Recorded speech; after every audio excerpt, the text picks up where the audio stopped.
This channel does not promote any violent, harmful, or illegal activities. All content provided by this channel is meant for an educational purpose only. Top quality और consistent performance के लिए सिर्फ silver pumps नाम याद रखना।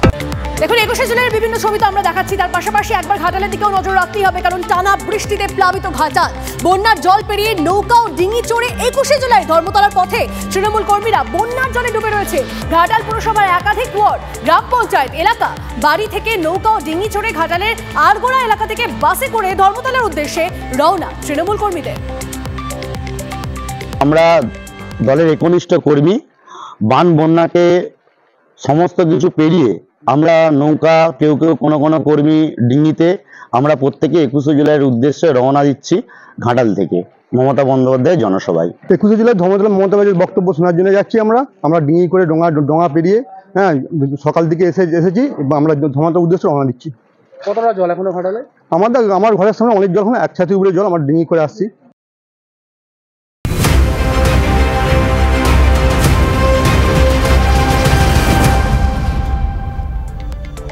আজ জানেন তো, বলা যেতে পারে রাজনীতি ব্রিগাডে বিজেপির উত্তরকন্যা অভিযানে পুলিশের রণসজ্জা, মানে উত্তরবঙ্গের দিকে নজর রাখতেই হচ্ছে। যুব মোর্চার কর্মসূচি ঘিরে উত্তরকন্যায় বজ্র আচরণী, উত্তরকন্যায় গার্ডরেল বসালো পুলিশ। ৩ ব্যক্তি মোড়, চুনাভাটিতে ৬টি জলকামান মোতায়েন।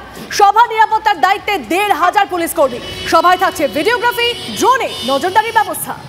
মুড়ে দেওয়া হচ্ছে, দেখাচ্ছি সরাসরি গ্রাউন্ড জিরো থেকে। বিজেপির প্রথম কর্মসূচি কিন্তু ছিল উত্তরকন্যা অভিযান, যদিও হাইকোর্টের নির্দেশে আপাতত সেই অভিযান কিছুটা বদল এসেছে এবং উত্তরকন্যা চলো কর্মসূচি করা হচ্ছে। কিন্তু বাস্তবে ৩ বাত্তি মোড় থেকে বিজেপি কর্মী সমর্থকদের নিয়ে প্রায় ১০,০০০ মানুষের র্যালি পৌঁছবে চুনাভাটি, কিন্তু পথে পড়বে উত্তরকন্যা। সে কারণেই সকাল থেকেই কিন্তু নিশ্ছিদ্র নিরাপত্তার মোড়কে উত্তরকন্যা, অর্থাৎ মুখ্যমন্ত্রীর শাখা সচিবালয়, তাকে মুড়ে দেওয়া হচ্ছে। দেখাচ্ছি সরাসরি গ্রাউন্ড জিরো থেকে ছবিটা। ঠিক আমার বাঁ পাশে এটা উত্তরকন্যা। এই উত্তরকন্যা যেখানে মুখ্যমন্ত্রীর চেম্বার রয়েছে এবং মুখ্যমন্ত্রী উত্তরবঙ্গে আসলে যাবতীয় প্রশাসনিক কাজকর্ম এই উত্তরকন্যা থেকে করেন। আমি দেখাবো প্রত্যেকটা রাস্তা ইন অ্যান্ড আউট এভাবে গার্ডরেল দিয়ে মুড়ে দেওয়া হচ্ছে। উদ্দেশ্য একটাই, যে সমস্ত ছোট ছোট মিছিলগুলো ৩ বাত্তি মোড় এলাকায় আসবে, তারা কেউ কোনো কারণে আচমকা বাঁ দিকে এই উত্তরকন্যার দিকে ঢুকে পড়তে পারেন, সেখানে বিক্ষোভ দেখাতে পারেন।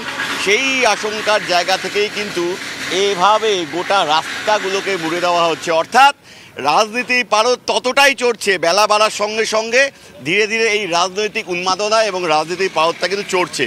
কলকাতা সভামঞ্চে মুখ্যমন্ত্রী যখন বাঙালি অস্মিতার কথা বলবেন, তখন শুভেন্দু অধিকারী শিলিগুড়ির মঞ্চ থেকে বলবেন বাংলাদেশি অনুপ্রবেশকারীদের কথা।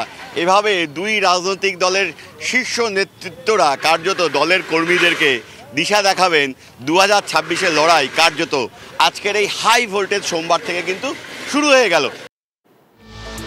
ঠিক যে কথা আমাদের প্রতিনিধি বলছেন, রাজনীতির পারদ চড়ছে, আর আমরা রাজনৈতিক মহলে বিভিন্ন মানুষজনের বক্তব্য পাচ্ছি। আমরা আপনাদেরকে শোনাবো সুকান্ত মজুমদার, তিনি ঠিক কি বলছেন শশী বাজার, শুনুন ব্যাক টু ব্যাক। উত্তরকন্যা অভিযান হবে আমাদের আজকে। উত্তরবঙ্গের সব জেলাগুলো থেকে আমাদের কর্মীরা পৌঁছবে, বিশেষ করে উত্তরবঙ্গের উত্তর অংশ, সেই অংশের লোকেদের, আমাদের কর্মীদের সেখানে তারা অংশগ্রহণ করবে। আমাদের এমপিরা থাকবেন, বিরোধী দলনেতা থাকবেন। হাইকোর্ট তাদেরকে বাঁচিয়ে দিল।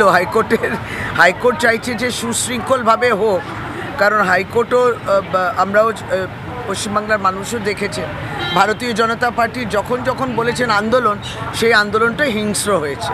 হাইকোর্ট যে বলে দিল না যে ১০,০০০-এর বেশি যেন আপনার লোক না থাকে, অত তো সম্মান রক্ষা হলো, এমনিও ১০,০০০ হতো না। আজকের দিনে, আজকে একটা মেগা ডে, সেদিন দিলীপ ঘোষ কোথায়?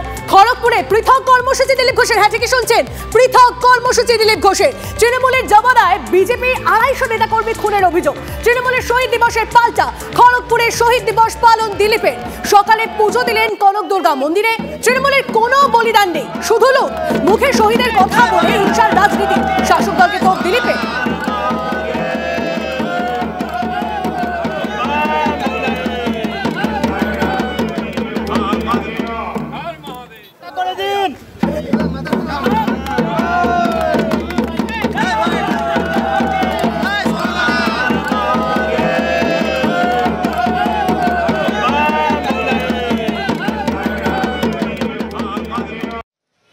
দিলীপ ঘোষ সেখানকার বিধায়ক ছিলেন, সাংসদ ছিলেন একটা সময় মেদিনীপুরের।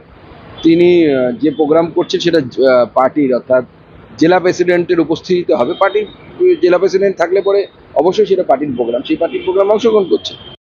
দিলীপ বাবুর ভেতরটা বুঝতে হবে, কত কষ্টে আছে লোকটা। একটা সময় রাজ্য সভাপতি সরিয়ে দিয়েছে, কেন্দ্রীয় সহসভাপতি সরিয়ে দিয়েছে, সিটিং এমপি মিদনাপুর সিট বদল করে নিয়ে হারিয়ে দিয়েছে। মানুষটা দুঃখে আছে, কষ্টে আছে।